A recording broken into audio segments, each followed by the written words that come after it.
So we got a good conversation for you all tonight, talking about holy relationship. Last week, we addressed the idea of special relationship, and I'll read our description for our class tonight. It says, the special relationship brings suffering as surely as the holy relationship brings salvation. Course in Miracles teaches that your mind and your brothers are one.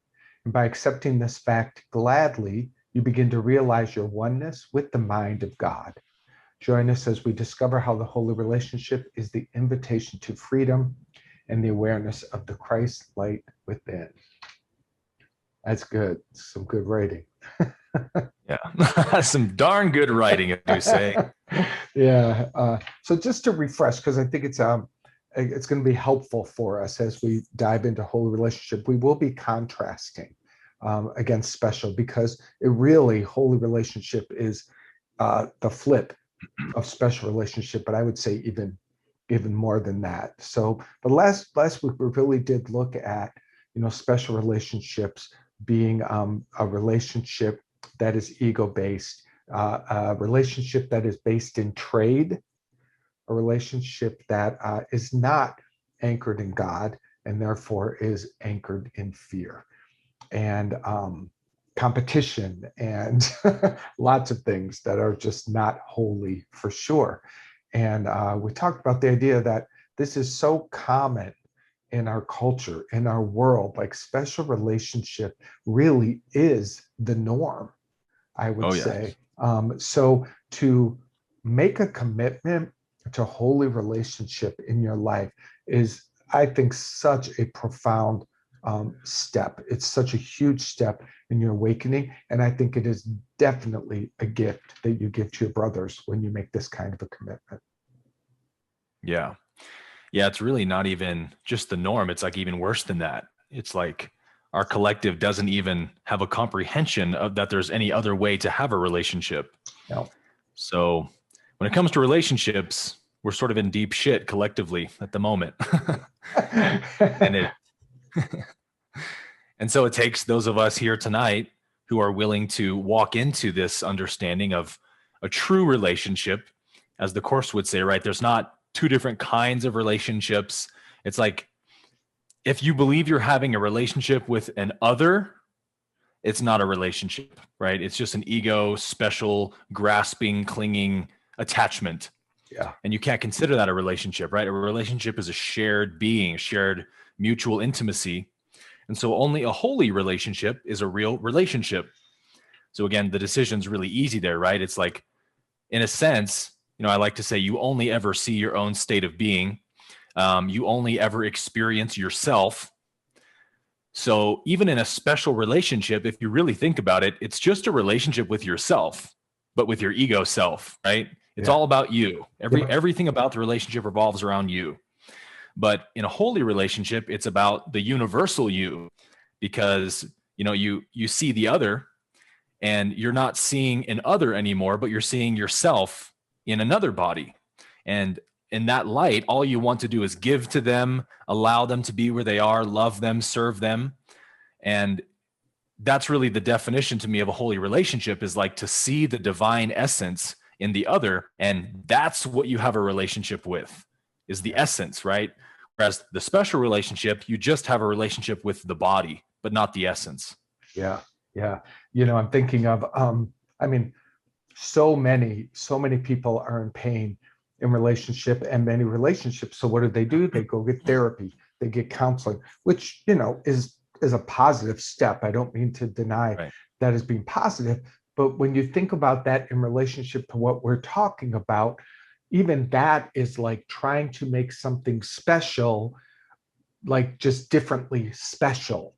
I don't know that I don't think there's many therapists out there that really are in the mindset of, let's move this from special, which really means disconnected, and separating, into a holy experience where you see only yourself. That would be an amazing couples therapist.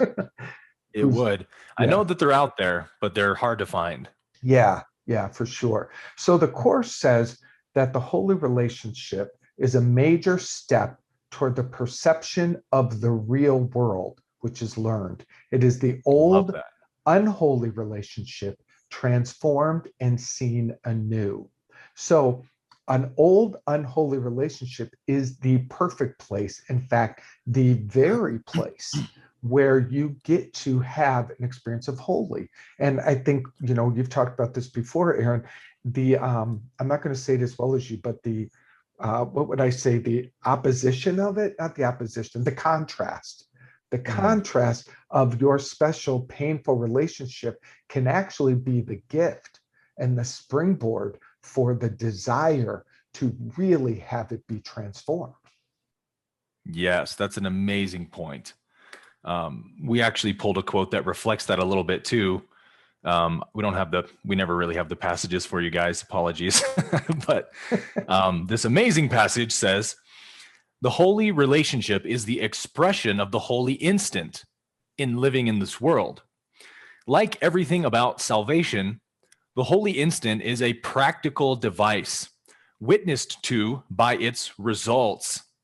And that's the huge part of the holy relationship, is like you really only desire to have holy relationships once you take that leap of faith and try it out. Mm-hmm. And that's hard to do, right? When we have so much attachment to our partner or our mom or dad or kids or whatever, it feels like the ego makes it feel like, because it's all special love and that's all we know, it makes it feel like if I get rid of my attachments to them, I'm not loving them anymore, Yeah. And that's a major, not rebuttal, but question that I hear when I talk about this topic is like, but if I don't have an attachment to them, how can I care about them or want to be in a relationship with them anymore? And it kind of just shows how backwards our thought system is, that we don't even know what it would be like to have a real relationship with someone that's based on actual unconditional love.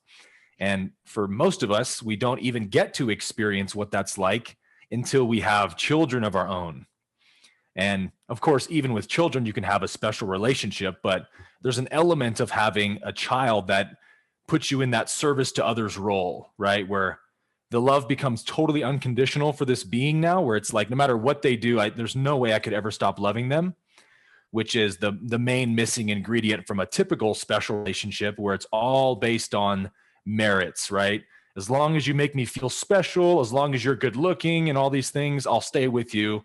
And the moment you don't meet those expectations, I don't love you anymore. I'm breaking up with you or divorcing you.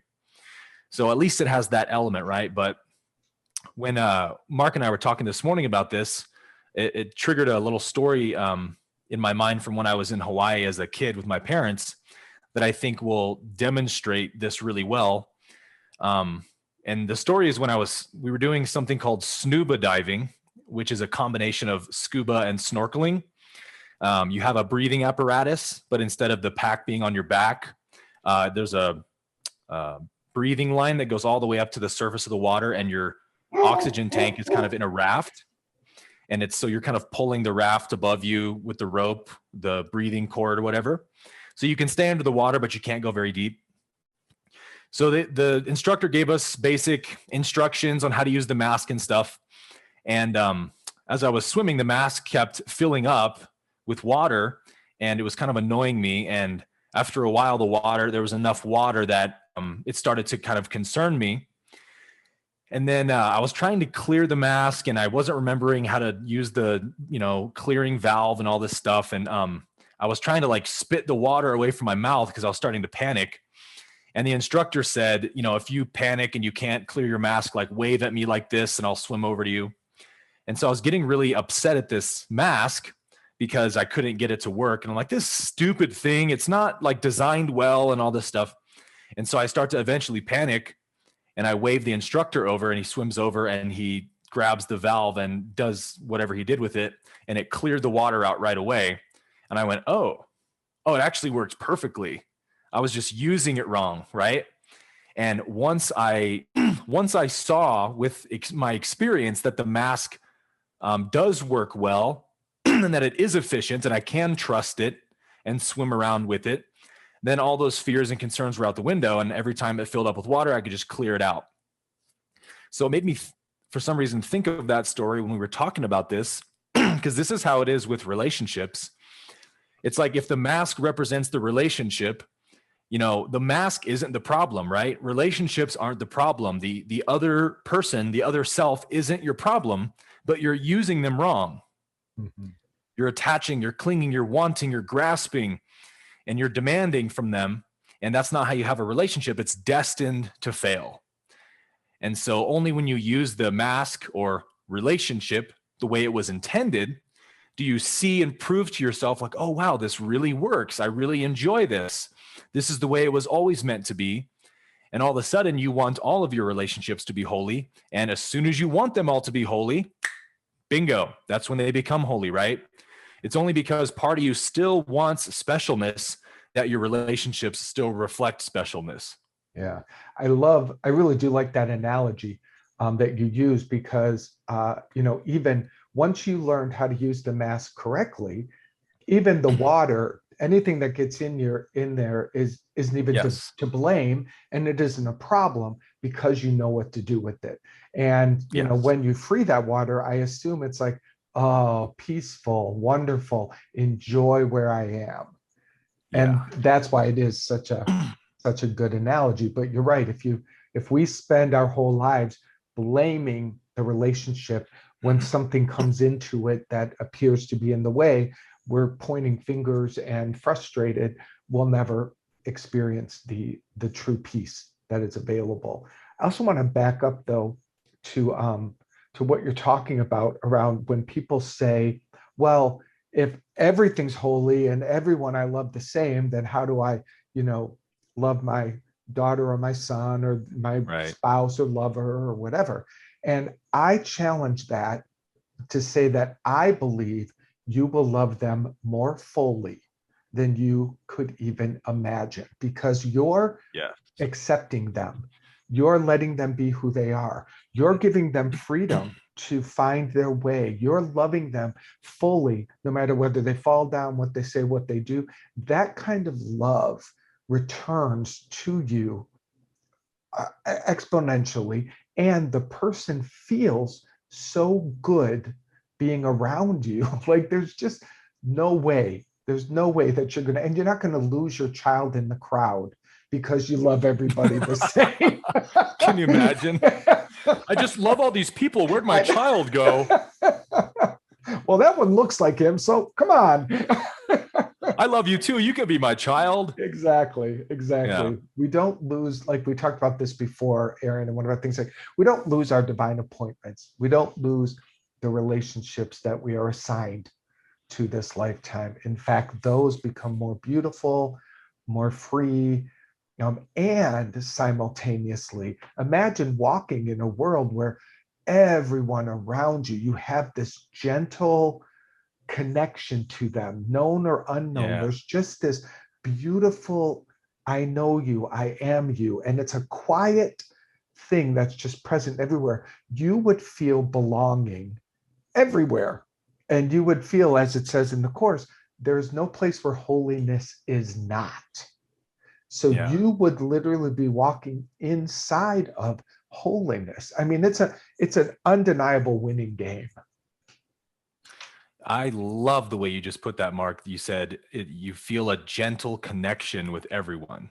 Yeah. If that's not the most perfect description of how holy relationships feel, I don't know what is. I mean, my experience has become, and it just keeps getting better with time, but it's like anywhere I go, I'm always feeling this blissful joy around other people because I want nothing from them. And because I want nothing from them, I just see them like for who they are, where they are, and there's just deep compassion. And you can't explain these things or put them into words, but there's something about like every person is some unique expression of that divine essence. And so I'll just see someone I've never seen, and it just reflects something of God's nature. And I just puts this sense of joy and connection in my heart. And it's like I'm in bliss everywhere because I'm in a holy relationship with everyone I see. They don't know I'm in a holy relationship with them, but they don't need to know, right? Yeah. And that's the beauty of the way this transforms relationships. If we look at, a partnership, for example, the easiest barometer, I think, for being able to tell how much you are in a holy or special relationship, especially with a partner, is how much it triggers you when they're working through some shit. So if they get triggered, or if they get upset, or they get miffed at you or something, and you respond in the same, like, oh, it makes me so mad when they get this way. Oh, there you go. Now I know I'm having a special relationship with them, because in a holy relationship, I want nothing from them. And this is the way you start noticing how holiness just radically revolutionizes your relationships, because all of a sudden you have so much space in you to let somebody have their shit and not have it affect you. Yeah. You're like, wow, I love you so much. I love you enough to let you have that trigger. Like, I don't need you to be in a good mood for me. You know what I mean? Yeah. And there's so much peace that comes with that. Oh, enormous. We didn't talk about this, Aaron, but I want to share this for a moment, because as I said, yesterday was mine and Patrick's 25th anniversary. And, we did special until we crashed, and then it blew up. And then, we really felt the Holy Spirit restore us. And so we're like, when we first got married, our vows were all the, blah, blah, blah, beautiful things that you say. So we rewrote our vows yesterday. I just want to share this briefly. Mine are, I vow to continue to be frustrated and impatient when you take your time getting ready and then turn around and just when we're leaving because you have to check one more thing. I vow to do my best to at least watch 30 minutes of the movie we picked before I fall asleep. I vow to continue to say I will get you exactly what you text me at the store, only to completely forget and come home empty-handed. And his, I'll just give you a couple. He said, I vow to continue to be irritated and even disgusted when you leave your underwear on the floor. I vow to continue to remain in the panic position, reacting dramatically to your horrible driving. And so we had fun with these, but then after that, we did look at each other and we said, and I vow to love you. Like, I vow to make you my mirror. I vow to know that you're my brother and give you as much freedom as I can. And we made a commitment to let our relationship be holy. So it was fun. That's amazing, man. That just made my night right there. Yeah. I mean, I'm like, real. Yeah, I've done that. Yeah, I've done that. And I've done that one too. Yeah. And the truth is, I'm not going to change. Why change? We don't need to. That was love me point. As I am, right? Exactly. That was the point. So it can be fun. So absolutely. We made this chart up, you and I, contrasting special and holy, kind of showing, we wrote down the qualities of what a special relationship is. And then we wrote down the opposite qualities of what it would be if it were holy. So you want to go over that? Yeah, let's jump into that. Okay, I'll do a couple and I'll pass to you. So a special relationship. Actually, can you do a screen share? Oh, I certainly can. That'd be cool. Get it on the screen. Nice. Can you see that? There it is. Let me stretch it a little bigger. I'll take it a little bigger. Yeah, this is great to look at it. Thank you. So we've got a special relationship is anchored in fear. And a holy relationship is anchored in love and God's love, real love. Yeah. A special relationship is clinging and holding on and and the holy relationship is detachment, just letting it be. Special relationship is controlling and managing, and the holy relationship is allowing. Special relationship, codependent, we call it. Yes. Special relationship is based on merits, on what you earn, on what you get. And a holy relationship is based on being. Special relationship is based in wanting. And the holy relationship is based in wanting nothing. And the special relationship is based in superior, inferior judgments, where the holy relationship is based in unity and equality. I'll pass to you to finish those up. Yeah. And that one's huge because it touches on the idea of how the ego only has relationships with bodies. Yeah. So it's like it wants the most superior body it can possibly get. And so it's like, I chose you because you were superior to the other options. And like, that's why I love you, And you hear that at like weddings, the vows or the things they read. It's like, as soon as I saw you, and you were the most beautiful thing my eyes ever saw. And, oh, it sounds sweet, and like it can be sweet if it's with the right, if it's given from the right place or something, but Yes. typically it's not, right? It's like, oh, I saw how special your beauty would make me if I acquired it, so I acquired you. That's really what they're saying, right? Yeah. Yeah. So holy relationships are based on everything is equal and everything is one. Like, I didn't choose you because I saw you as better than the other options. In that sense, a special relationship is exclusive. Like, no one else can have you. You belong to me. We have our own special thing going on, and no one else can be involved in it. That's what makes it special. Yeah. And the holy relationship is always inclusive. Special relationships have lots and lots of hidden motives. This is a reoccurring theme in romantic relationships. And a holy relationship is always honest and transparent. Like, I love you far too much to lie to you or withhold truth from you. Yes. Special relationships lie, right? To hide those motives. Holy relationships always tell the truth. Special relationships are based on possession and acquisition, as we said. Holy is based on oneness. Specialness is based on conditional love. We talked about, merits and things like that. Holy relationships are always unconditional. They do not change based on the merits of the person. Mm-hmm. Special relationships are always based in taking. Holy is always based on giving or service. And as we've said many times tonight, specialness is based on the body, and holy relationships are based on the essence. Yeah. Pretty simple dichotomy there. Yeah, and we'll post this up in the Facebook group too, so you all can see that. Because I mean, it's so obvious, and yet it's cool to have them listed side by side, because you can go, where am I today? It'd be pretty easy to locate yourself, right, and which one you're in. So, especially the body part, we talk about this a lot, and you always bring this home, and I'm always grateful when you do, because it can't be overstated how the belief that we're a body causes the specialness to be activated. Yeah. That's where it all happens. Yep. And it's like, if you look at that list we have, right? How awful would it be if God had a special relationship with you? Right. A relationship based on fear.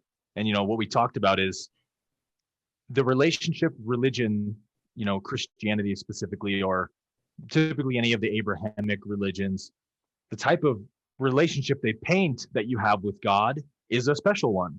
It's based on fear, clinging, controlling, based on merits. Yep.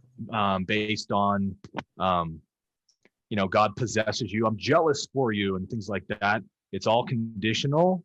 As long as you're doing good and being pretty saintly, God's happy with you.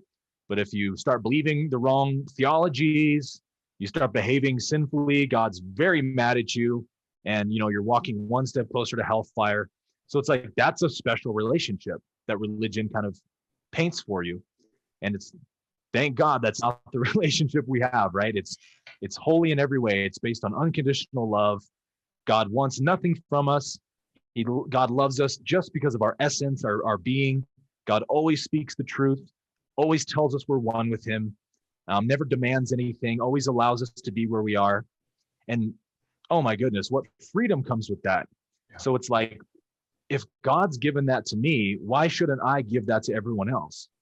Right? How unfair of me to have been given a holy relationship from my Father, and then I'm dishing out special ones based on conditions and merits. It's totally unfair, right? So it's like, even just appreciating the relationship we naturally have been given with God also gives you that motivation that I want to give this relationship to everyone else too. I want to extend this gift to others. Yeah, well, that's why the healing of our experience and understanding of our relationship with God really does allow us to more easily be in holy relationship with our brothers. Because if we have specialness between us and God, and I don't believe it's actually possible to have holy relationship in my experience between my brothers, because of course not.